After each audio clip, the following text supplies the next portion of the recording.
ओम शांति। 16 दिसंबर 2024 की मुरली से विशेष पॉइंट। तो पहला पॉइंट है, मीठे बच्चे यह पावन बनने की पढ़ाई सब पढ़ाइयों से सहज है। इसे बच्चे जवान बूढ़े सब पढ़ सकते हैं। सिर्फ 84 जन्मों को जानना है।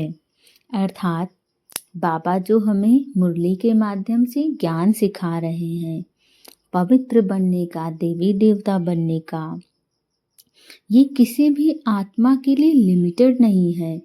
इस संसार की कोई भी आत्मा बाबा का ज्ञान प्राप्त कर सकती है और अपना जीवन सुंदर बना सकती है। चाहे कोई बच्चा हो, चाहे कोई जवान हो, चाहे कोई बूढ़ा हो, सबके लिए बाबा के ज्ञान के भंडारे खुले हैं और वो बाबा का ज्ञान ले सकती है। इस संसार की जो पढ़ाई होती है उसकी लिमिट्स होती है कि ऐसे ही बच्चे, ऐसी ही आत्माएं पढ़ सकती हैं, लेकिन बाबा की पढ़ाई में किसी के ऊपर कोई बाउंडेशन नहीं है। किसी भी प्रकार की आत्मा बाबा का ज्ञान ले सकती है। केवल उसे अपने 84 जन्मों को जानना है और उसके बाद वो बाबा का ज्ञान ले सकती है।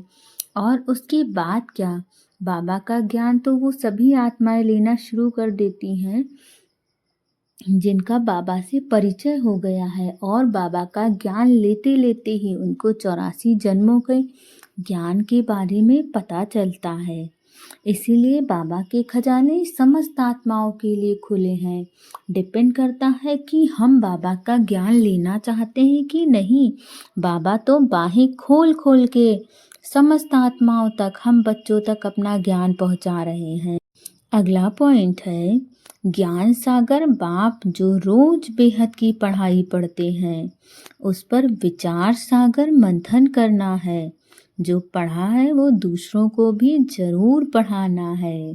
अर्थात बाबा हमें जो बेहद की पढ़ाई पढ़ा रहे हैं, मतलब सतयुग का राजा रानी, प्रिंस प्रिंसेस बनाने की पढ़ाई पढ़ा रहे हैं, हमें उसको पढ़ना है और उस पर विचार सागर मंथन करना है। बाबा कहते हैं, बच्चे मुरली से कुछ भी पॉइंट निकालो जो आपको अच्छी लगे और उसको दिन में 3 से 4 बार रिवाइज करो, ताकि आपको याद रहे कि आज बाबा ने क्या कहा है हमारे लिए, और हम उस अवस्था में अपने आप को स्थित कर पाए। अगर बाबा ने आज बोला है कि बच्चे अच्छे संकल्प रखो, तो हमें उस दिन पूरे दिन खुद पर अटेंशन रखना है कि क्या आज मेरे संकल्प अच्छे हैं, विश्व कल्याणकारी हैं या नहीं कल्याणकारी हैं।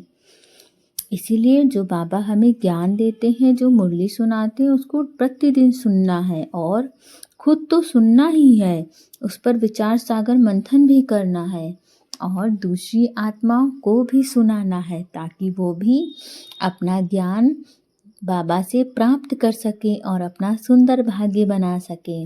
और अगर दूसरी आत्मा आपके कारण अपना भाग्य सुंदर बनाती है, तो सोचिए आपके पुण्य का खाता कितना ज़्यादा बढ़ेगा और आपका भाग्य कितना ज़्यादा सुंदर बनेगा। अगर आपकी वजह से किसी आत्मा का भाग्य सुंदर बन रहा है, तब तो आप बाबा के अच्छे बच्चे बन जाएंगे। अगला पॉइंट है, यह बेहद का ड्रामा कैसे चल रहा है। यह अनादि बना बनाया वंडरफुल ड्रामा है। इस रात को अच्छी रीति समझकर फिर समझाना है। अर्थात बाबा हमें बता रहे हैं कि ये जो बेहद का ड्रामा है, ये किस तरह से चल रहा है। मतलब ये तो 5000 सालों का फिक्स ड्रामा है, इसमें कोई चेंजेस नहीं है। जो 5000 साल पहले हुआ था वैसे ही अभी भी होगा। तो हमें बाबा का ज्ञान ले करके दूसरी आत्माओं तक पहुंचाना है और उन्हें ये भी बताना है कि हम सबका पार्ट फिक्स है। तो अगर हमारा पार्ट फिक्स है, हमारी खुशी फिक्स है, हमारे दुख फिक्स है, तो हमें दुखी क्यों होना जब हमें पता है कि अंत में क्या होना है। जैसे आप कोई मूवी देखते हो और अगर आपने उसको एक बार देख ली है, तो जब आपको अंत पता होता है, तो आप उस मूवी को देखते समय ना दुखी होते हो ना सुखी होते हो, क्योंकि आपको पता है अंत में सब अच्छा होना है। इसी तरह बाबा भी हमें सिखाते हैं कि बच्चे सबका पार्ट फिक्स है, तो जो जैसा चल रहा है उसमें खुश रहो, दुखी मत हो, क्योंकि हमें पता है कि क्या होना है। जब हमें पता है तो दुख किस बात का, खुश रहो।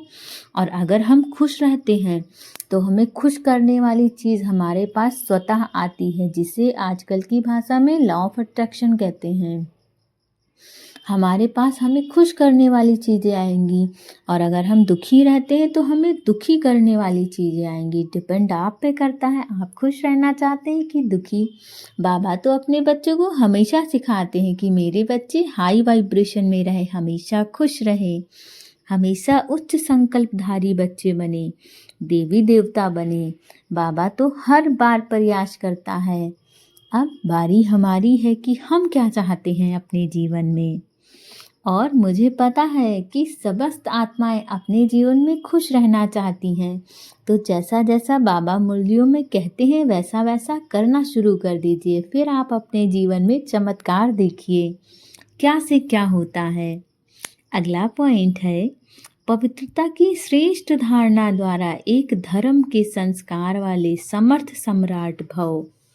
अर्थात बाबा जो अपने बच्चों को सिखाते हैं कि बच्चे पवित्र बनो, बाबा का सबसे अधिक अटेंशन होता है बच्चों को पवित्र बनाने में, क्योंकि पवित्रता में इतनी शक्ति है, इतनी हाई वाइब्रेशन होती है कि आपको कोई भी आत्मा बेवजह गलत नज़रों से देख नहीं सकती है। इतनी शक्ति होती है पवित्रता में।